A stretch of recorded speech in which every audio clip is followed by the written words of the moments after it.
Hi, I'm Dr. Jeffrey Antimarino from Bellissimo Plastic Surgery and Medi Spa.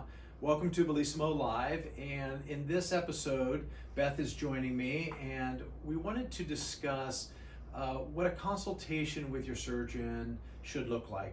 I want to go over things that you really should be asking, things that you should feel comfortable asking when you come in, so you're sort of prepared for that and make the most out of your consultation. Patients that come in to see me are generally very anxious when I walk in, and I try to put them at ease right away. Remember, you're just there to talk, and that's what I tell them is nothing's going to happen today. There's no obligations. We're just talking about one or two things that have bothered you, things that you might want to have corrected or changed or fixed. And I know that these sometimes can be sensitive topics, but remember, you're talking to somebody who's there to help you fix it. And so I try to put them at ease right off the bat. We're talking about something that's a project, not something that's about you anymore. And so I want everybody to take a nice deep breath and go through everything with your surgeon. And so we're going to talk today about things that you should feel comfortable talking about, things that he or she should be able to talk to you about. So it's not just, this is what bothers me, what are my options? You need to know everything about it. Where is it done? How long does it take? And those kind of things. So we're just going to go through that. We're going to touch a little bit about with my breast augmentation, some non-negotiables, but again, also generalities for other surgeries that you might be contemplating. So great. Well, my first question is, could you tell me a little bit about your credentials and prior training and experience? Great, it's a great question. So if it's not available on their website or you have other questions, it's a common question, and you should feel comfortable asking. The surgeon should also feel comfortable talking about it. We've gone through a lot of training, a lot of schooling, and we should be able to discuss that with you. And it's a matter of pride. We're happy that we did it. So yes, I'm board certified. I was at USC for not only general surgery, but also plastic surgery. So I did all my training there. Every year we have a maintenance of certificates so that my board certification is maintained every year. I go to at least one conference every year to learn new ideas. Most of the time I try to hit one major conference, but also a couple of other conferences. I also like to travel to surgeons that I know, surgeons that do the things that I do, maybe some things that I'm still learning, to get new ideas. So I keep up with it that way as well. And can you tell me a little bit about if you have any hospital privileges or what sort of accreditations the surgery center is that you perform procedures at? And that's another great question. So by law, a surgeon who is operating in a surgery center also has to have privileges at a nearby hospital, admitting privileges, operating privileges. So even though they might just be doing aesthetic surgery and not reconstruction, so they're not really having to use the hospital, they have to have privileges at a nearby hospital in case they need to take you there. So yes, so I operate mostly at a surgery center. It's Quad ASF, so it's the highest rating that the government does every year. So they have 3 different bureaucratic governing bodies that come out every year and survey them. I also have privileges in 3 other hospitals that are nearby, where I also do my reconstructive surgery, but also have admitting privileges. Great. And could you tell me a little bit about what sort of certifications the anesthesiologist team that you work with have? Right, and that's something else you should know. Most of the time in the hospitals, the surgery center that I use has doctor or anesthesiologist oversight, and we use certified nurse anesthetists. So I have a board certified anesthesiologist and a certified nurse anesthetist in all of my cases. There are some places that don't. There are some places that you might go to that the surgeon is acting also in pushing the medication for your anesthesia. That's, some people do it. I don't. For me, I just don't like that, but other people do it, and you just need to know that, and you should feel comfortable asking those questions.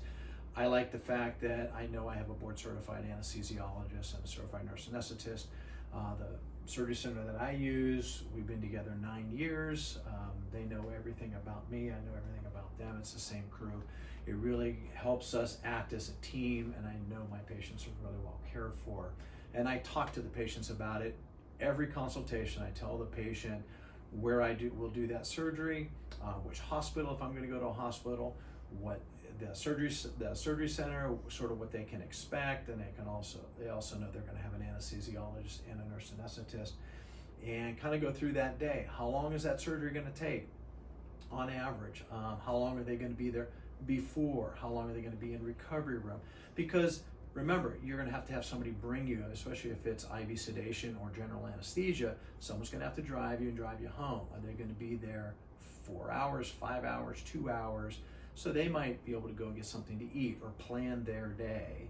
And so those are the kind of questions you want to ask. Not only the good question about certification of not only the center and the anesthesiologist or the anesthesia team, but also what's it going to be like for somebody, for you that day, but the person who brings you. Will an RN or a doctor be available to me after the procedure if I have questions? And that's, you should be. So personally, I give out, every patient I operate on has my cell phone number. I call them the night after I've done the surgery. So later today, I've operated today, I will call those patients later tonight on my way home and check up on them. And that way, if they have any questions in the first few days, they can contact me. Some surgeons do that, some don't. Some have an answering service, some have a partner or somebody on call. But you should have a number that you can call, whether to get somebody on call or some staff that can answer your questions. So what are your non-negotiables for your patients, if there's something specific for? So for breast augmentation, if you've seen my video on that, they've been the same for the last 20 years. So 3 non-negotiables. I don't allow any patient to choose an implant that's wider than the base width of their breast, is number 1. Number 2, I always have my implants under the muscle. It's better surveillance for mammography, which is key. I still do breast reconstruction. And I think it's important that every woman be surveilled properly. Putting the implant under the muscle holds the implant out of the way so that the mammography can show all of the breast tissue without any interference. Radiologists have said that you can lose about 15% of your breast tissue from adequate visualization if it's placed above the muscle. So for me, it's under the muscle. Lastly, where I make the incision, personally I make the incision under the breast in the fold. I think it's well hidden. It has less risks than the other incisions around the nipple and in the armpit. So those are my 3 non-negotiables for breast augmentation. The other non-negotiables that I have is really, and it's not really mine, it's just the way the surgeries are. So the things that you want to know about are, how long does it take to heal? When are you back to work? When are you back to stuff around your house? When are you back to exercise? It's different for different people. It's different for different surgery procedures. It's different for the type of work that you do. So those are things that you need to talk about. There's really no way that we, once you're optimized medically and in wellness and physically before the surgery, your body's going to heal in a certain pattern. And our job as the physician and surgeon is to make sure that you're following, or your body's following that pattern. That being said, the majority of my surgeries that I do, especially under general anesthesia, most of the time I tell patients there's really not much housework and things to do around the house for at least 2 to 3 weeks. Most patients are not able to exercise at all for the first 3 weeks, and then I get them back to the majority of what they like to do. I don't let patients do what I call impact exercising, like running, jumping, jogging, for about 6 weeks. And that's all a matter of healing. I go over that in great detail about how your body heals at every consultation, regardless of the procedure. So I think it's important to have your surgeon explain that to you in more detail than we're going to do tonight. Also, depending upon your job, some surgeries I do, they can go back to work in just a few days. Other surgeries, it might be a week off. That's sort of the majority. There are other surgeries that might take, if I do a facelift and eyelid surgery, it may not be back to work for 2 to 3 weeks. Now, if you're somebody that has a desk job, you're doing more computer work, there's not a lot of physical activity, you may be able to go back to work in a week without any issues. If you're somebody who's doing a lot of physical activity, it might be 4 to 6 weeks, depending upon the surgery, depending upon your job. Again, you want to know that before the surgery. And we were talking about before, one of the questions I get asked frequently by a patient is, when's a good time for me to do this during the year? Is there one time of year that's better than another? I do all of my surgeries all year round. It doesn't really matter to me. It really just matters when you can give me the amount of days that you don't have to be real busy around your house, the days that you can take off from work, the days that you can take off from exercise. That's the critical part. There's no sense in having a surgery if you're trying to cram something in and you may need an extra day or a week to heal. So it's better to talk to your surgeon about that. We have patients, especially in the summer, that travel, they're going on vacation. I don't like to try to squeeze surgeries in right before they go on vacation. It doesn't make sense. So those are conversations you should feel comfortable talking to your surgeon about.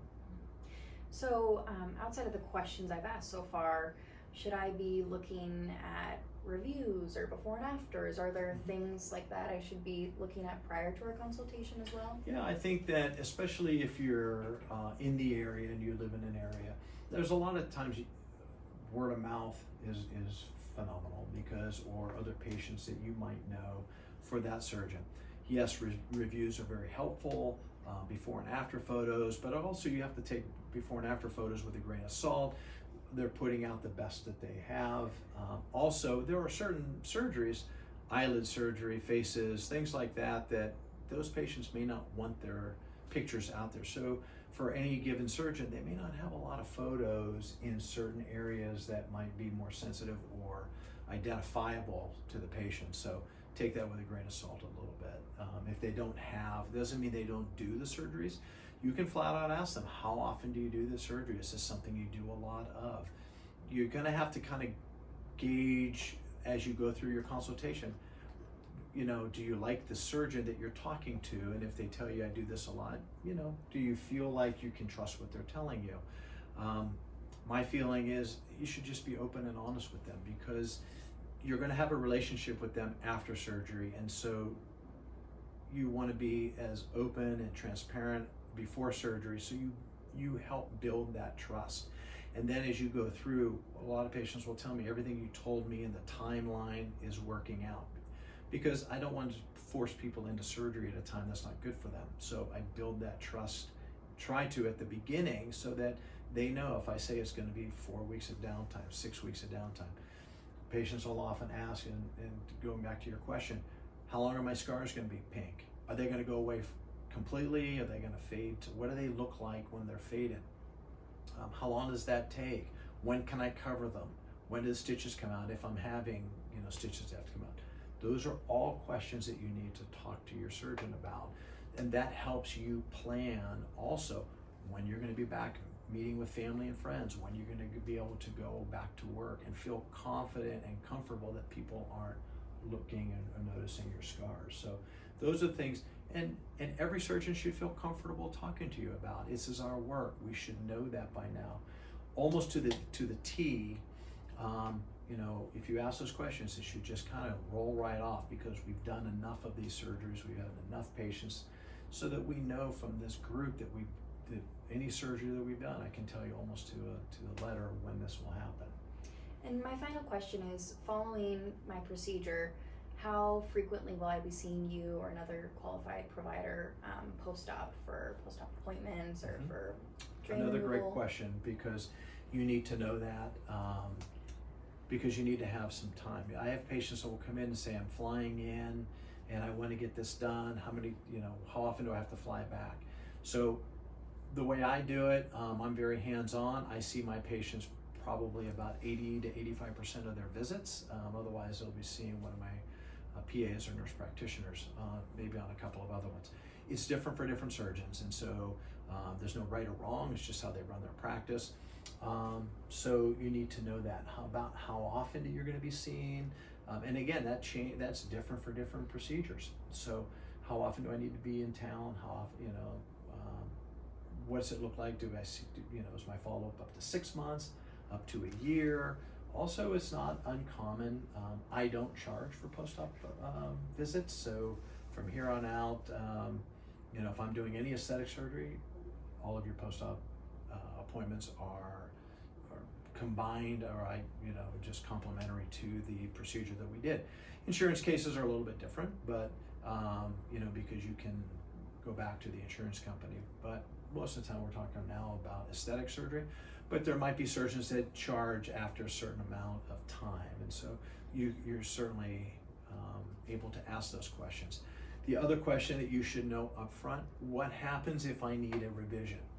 Plastic surgery is a lot of healing. It's so we're dealing with the body, skin, scar tissue. So as much as we do and everything looks great afterwards, there's healing components. We're looking at genetics is a big part of how you heal, your lifestyle, all of that is part of it. So it's not uncommon to have small revisions. Sometimes they can be done in the office under local anesthesia. Sometimes they have to go back to the operating room, sedation, sometimes general anesthesia. It's just part of plastic surgery. It's not talked about a lot, and I think it needs to be more discussed in the open, because patients kind of feel like they can come in, it's just going to be a one and done. There's healing, there's also aging, there's also, 2 years from now, 3 years from now, 5 years from now, what's it going to look like? But I think you need to talk to your surgeon up front. If I have to have a revision, who pays for that? Do I have to pay for everything? What do you, how do you handle that as the surgeon? And feel free to ask that question. And if it's uncomfortable for the surgeon, then, it's something that, might be a red flag to you. But again, that's how it should be discussed. Again, everything up front. Great, you answered all my questions. Good. Well, I hope this helps. I hope this brings some light to even some touchy topics about money and post-op care and revisions. So if you have any other questions, please let us know. You can always follow us on social media, give us a call. But thank you for joining us, and we'll see you next time.